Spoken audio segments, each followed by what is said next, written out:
Welcome to Creepy Mysteries. Before moving to the story, I just want to take a moment. Every story here is crafted to take you on a spine-chilling journey.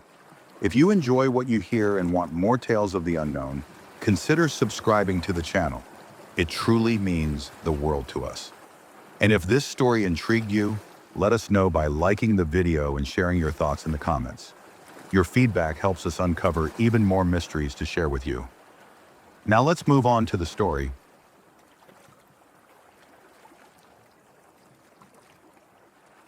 This happened to me about 3 winters ago, when I was renting a small house on the outskirts of a quiet little town.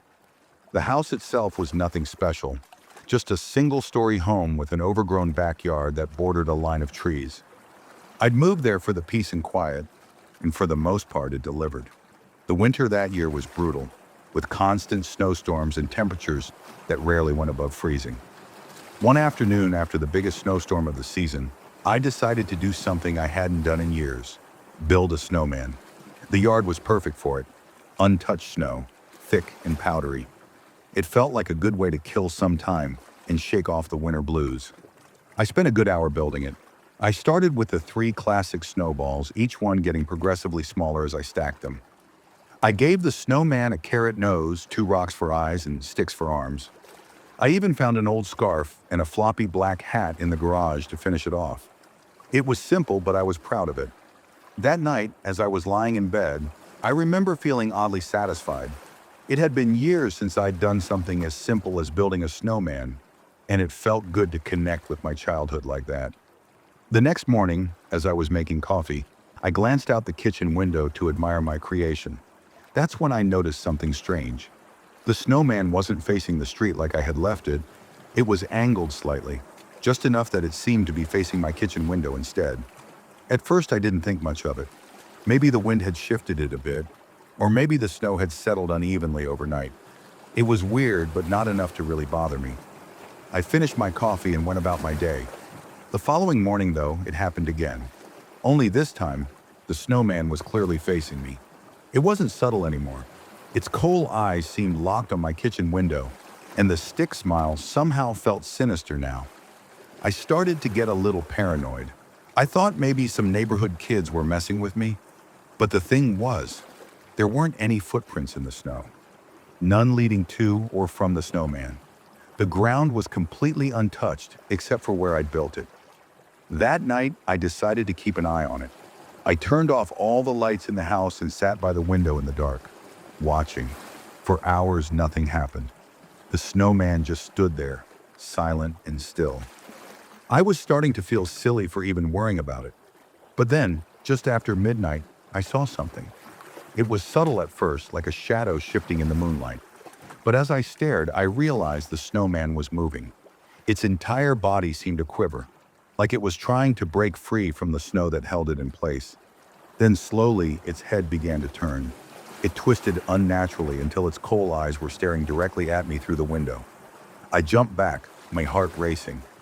I told myself I must be imagining things, that my tired mind was playing tricks on me. But I couldn't shake the feeling of being watched. The next day, I bought a cheap security camera from a local store and set it up in the backyard, aimed directly at the snowman. I needed to prove to myself that this was all in my head. That night, I fell asleep with the camera recording. Around 2 a.m., I woke up to a noise outside my window. It was faint at first, like a low scraping sound. Then it grew louder, like something heavy was being dragged through the snow. Too afraid to look, I stayed in bed until morning.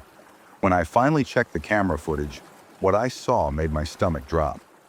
At around midnight, the snowman began to shake, just like I'd seen before. Then it started moving. It didn't walk. It glided across the snow, slowly but steadily, heading toward the house. Its stick arms reached out awkwardly, as though trying to grab something. At one point, it stopped directly in front of the camera, its coal eyes staring into the lens. And then the footage ended. The camera had stopped recording for no reason. When I ran outside, the snowman was gone. In its place were deep grooves in the snow, leading up to my back door. That was the last night I stayed in that house. I packed a bag and drove to a friend's place the same day. When I came back a week later to collect the rest of my things, the snow in the backyard had melted, but the grooves were still there, etched into the frozen dirt. I haven't built a snowman since.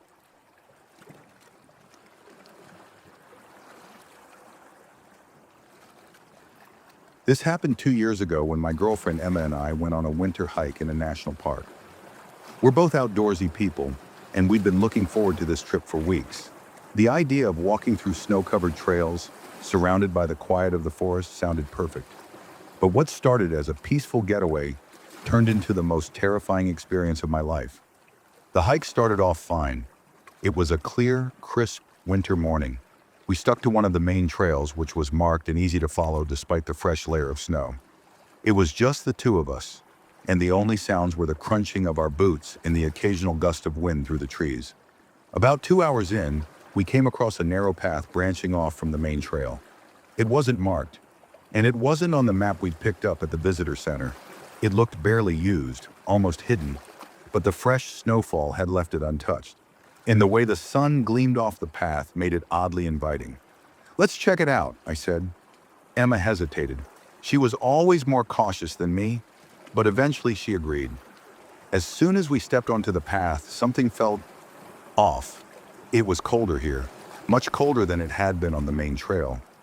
The trees seemed taller, their bare branches reaching upward like skeletal hands. And it was quiet, too quiet. There were no sounds of birds, no rustling in the underbrush, just the eerie silence of snow muffling everything around us. About 15 minutes in, we saw the first statue. It was a deer, frozen mid-leap, its body impossibly detailed. You could see every curve of its muscles, every strand of fur. At first, I thought it was just an ice sculpture, but when I touched it, I realized it wasn't smooth like ice. It felt rough, almost organic, and the cold coming off it was unnatural. It made my fingers ache instantly. "That's weird," Emma said. She was clearly uncomfortable, but I was fascinated. We kept walking, and soon we came across more statues. There was a fox frozen mid-run, its eyes wide with fear. A rabbit crouched low as if hiding. They all looked so real, so lifelike, but there were no signs of footprints, no evidence that anyone had been out here creating them. Then we saw the human statues. The first one was a man, his arms stretched out in front of him, as if trying to shield himself from something. His face was contorted in terror, his mouth open in a silent scream. A few feet away was a woman, crouched low, her hands covering her face. "Okay, we're turning back," Emma said firmly, but I was drawn in. I needed to know what this was.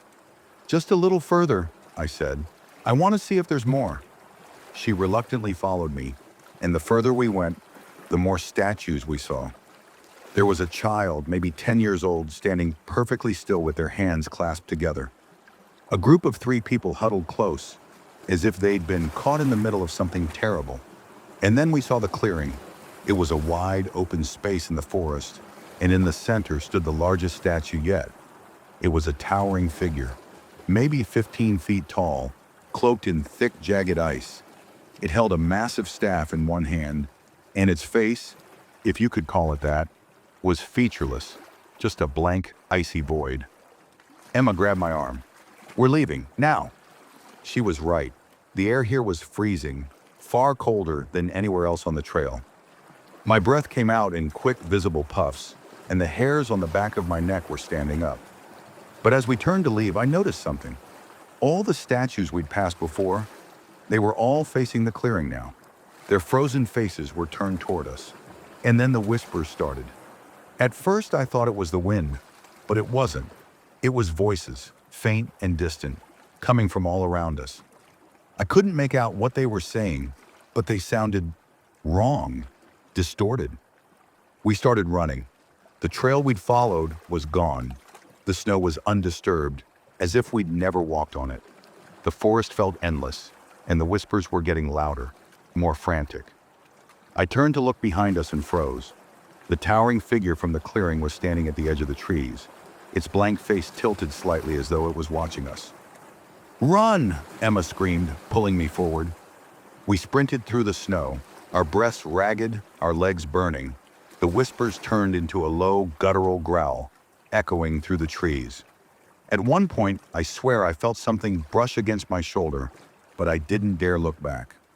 Finally, we broke through the trees and stumbled back onto the main trail. The growling stopped instantly, and the oppressive cold lifted. I turned back, and the forest behind us was still and silent. The strange path was gone, as if it had never existed. We didn't say a word as we hiked back to the car. That night, I had nightmares of the statues, their frozen faces turned toward me. Sometimes I still hear the whispers when it's quiet, faint and distant, like they're calling me back. I haven't gone hiking in the winter since. That's for today from Creepy Mysteries. Hope you enjoyed the stories. If you enjoyed the stories and want more tales that send chills down your spine, don't forget to hit the like button and subscribe to the channel. Turn on the notification bell so you never miss a new upload. And remember, the scariest stories are often the ones that feel a little too real. Until next time, stay safe and stay in the light.